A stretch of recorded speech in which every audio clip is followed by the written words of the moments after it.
Assalamualaikum warahmatullahi wabarakatuh.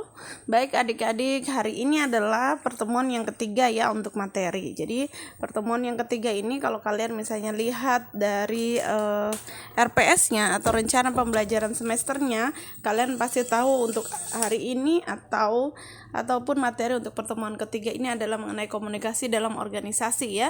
Jadi dalam berkomunikasi itu tentunya tidak hanya di lingkungan yang dimana kita misalnya internal saja ya, tetapi ini juga ada di mana kita bisa berkomunikasi dalam organisasi. Jadi ada internal, ada eksternal dan lain-lain.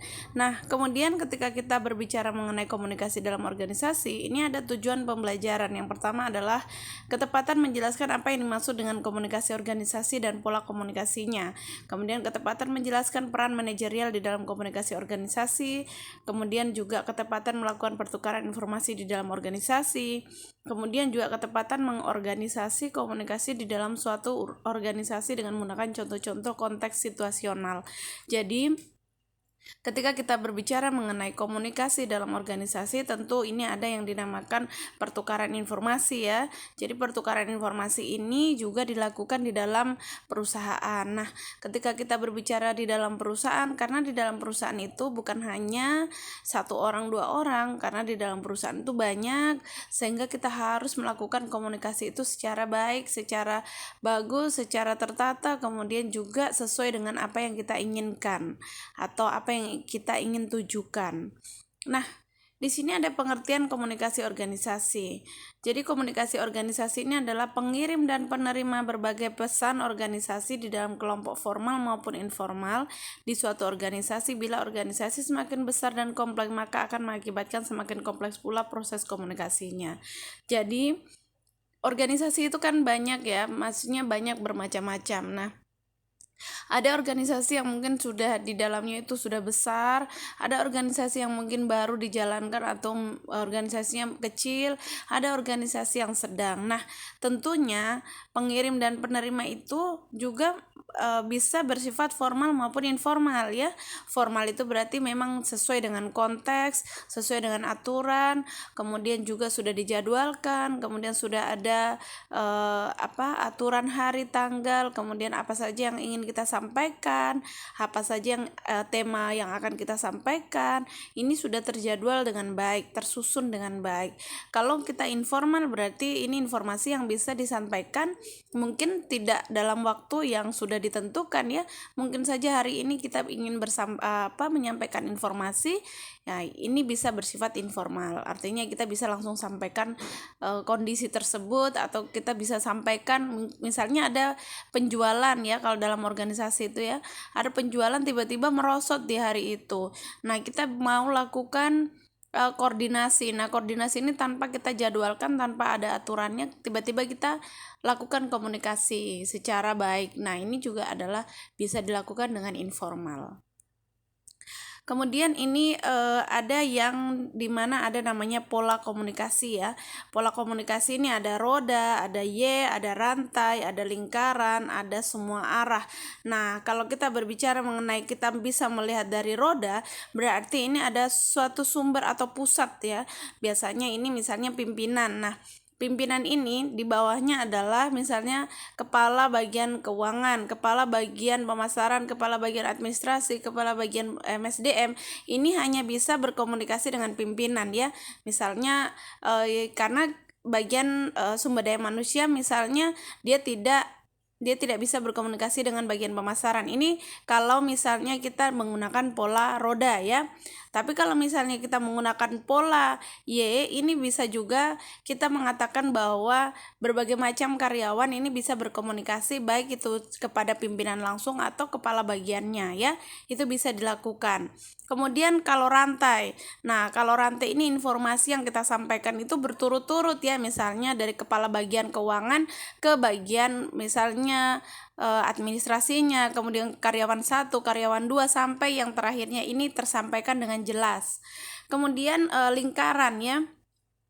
Lingkaran ini karena kita tahu bahwa lingkaran itu bundar, berarti di situ ada berbagai macam sumber. Sumber itu misalnya dari kepala bagian keuangan ke pemasaran, administrasi, MSDM ya, dan lain-lain yang dimana itu merupakan satu lingkaran yang tidak bisa terpisahkan ya. Misalnya kalau kita mau berbicara dengan si bagian pemasaran, tentunya saya harus melakukan pembicaraan dengan bagian pemasaran, tetapi harus diketahui juga dengan bagian keuangan. Jadi saling berkesinambungan. Kalau semua arah ini tidak ada yang misalnya tidak ada yang kita harus jadikan pimpinan. Semua sama ya. Mungkin informasi yang bersifat umum itu bisa disampaikan ke semuanya tanpa misalnya pimpinan berbeda, kepala bagian beda, karyawannya beda. Semuanya bisa disampaikan secara sama-sama ya. Jadi semuanya itu berhak mendapatkan informasi. Ini bisa dilihat di sini ya, tadi saya sudah sampaikan. Nah, pola roda ini komunikasi dengan dua saluran di mana setiap karyawan akan mengirim dan menerima pesan ke pusat komunikasi. Jadi, pusat komunikasinya itu siapa? Pusat komunikasinya apakah dia ini adalah bagian yang di mana ada pimpinannya ya? Ya, seperti kita lihat di situ ya. Nah, di situ ada bagian tengahnya. Tengahnya itu berarti orang yang menerima pesan atau bisa juga orang yang menyalurkan pesan. Kemudian pola Y ini bisa berkomunikasi dengan seluruh individu, tetapi ada individu yang komunikasinya harus melalui individu lain. Jadi misalnya pimpinan ada bagian keuangan, ya bisa juga melalui bagian keuangan, bisa melalui pimpinan. Jadi bisa dua-duanya. Rantai ya tadi sudah saya sampaikan ya, hanya saja di sini ada dua individu yang berada di akhir jaringan sehingga hanya dapat mengirim dan menerima pesan dari satu posisi. Jadi misalnya bagian keuangan menyampaikan ke administrasi, menyampaikan ke karyawan lain mengenai gaji, karena ini akan berentetan ya. Kemudian kalau lingkaran, karena memang lingkaran itu berarti bundar, tentunya ini adalah mengirim pesan ke sebelah kiri atau sebelah kanannya. Namun demikian individu tidak dapat mengirim dan menerima pesan secara langsung ke seluruh karyawan. Jadi dia hanya siapa saja yang berhak menerima pesan tersebut. Jadi misalnya hanya kepala-kepala bagian saja. Kepala keuangan akan berbicara ke kepala pemasaran, begitu juga kepala pemasaran akan berbicara di bagian administrasi. Tidak semuanya bisa ya, misalnya kepala pemasaran bicara dengan MSDM itu tidak bisa. Jadi pola lingkaran itu memang ada bagian-bagian tertentu yang dia silent, atau ada beberapa bagian yang memang dia sembunyikan dari informasi tersebut. Ini formasi semua arah ya, pastinya semuanya ya. Kemudian peran manajerial di dalam organisasi. Tentu peran antar pribadi, interpersonal roles, masing-masing peran manajerial tersebut tidak dapat dilepaskan dengan betapa pentingnya kegiatan komunikasi dalam dunia. Melalui masing-masing peran tersebut, manajer harus mampu mengkomunikasikan ide, gagasan, atau informasi kepada karyawannya. Ini arti bahwa seorang manajerial itu penting ya, karena dia harus mampu untuk menyampaikan ide atau gagasan atau informasi kepada karyawannya. Jadi kalau misalnya ada pimpinan yang diam-diam saja, dia tidak tahu informasi, nah ini berarti belum dia memiliki peran manajerial yang bagus.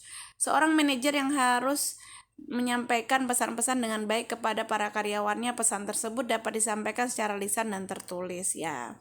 Tentunya kalau manajer itu bisa menyampaikan pesan kepada semua karyawannya baik tertulis maupun juga lisan ya, karena memang dialah yang mengambil andil dari semua keputusan.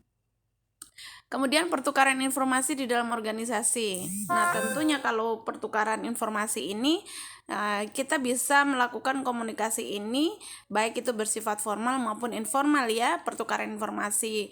Jadi misalnya ada data penjualan, kemudian akan disampaikan ke bagian MSDM karena siapa saja tadi yang menurunkan penjualannya ya, bisa berhubungan dengan pemasaran juga ya. Jadi ini adalah pertukaran informasi. Jadi misalnya menetapkan tujuan, kebanyakan organisasi mempunyai berbagai macam tujuan, baik yang bersifat formal maupun non formal. Jadi formal itu ada rencana-rencana atau anggaran yang sudah disiapkan ya, rencananya sudah ditulis, ada targetnya sudah dicatat. Tapi ada juga yang tanpa dicatat, kita sudah harus tahu apa yang harus dilakukan ya. Kemudian komunikasi di dalam suatu organisasi dengan menggunakan contoh-contoh konteks situasional. Yang pertama adalah directing atau mengarahkan. Jadi Karena kita berbicara dalam organisasi, tentunya ada namanya mengarahkan. Siapa yang mengarahkan? Yaitu pimpinan. Pimpinan itu harus mampu mengarahkan semua karyawannya.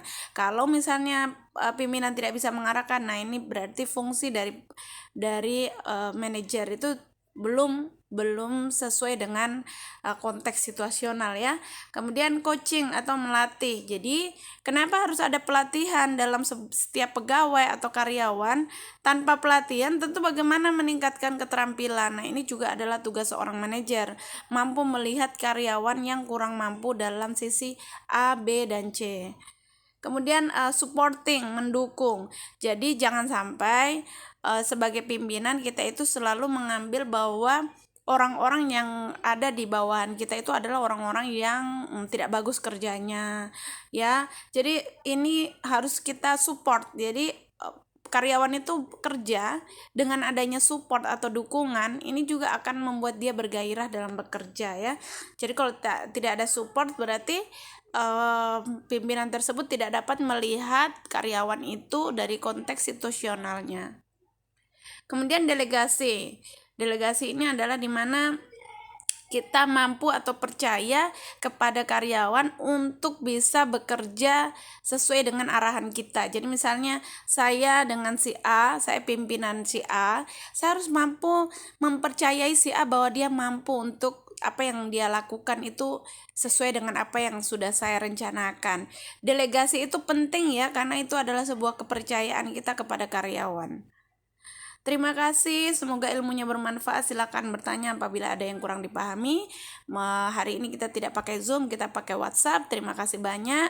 Saya akhiri, wabillahi taufik walhidayah. Wassalamualaikum warahmatullahi wabarakatuh.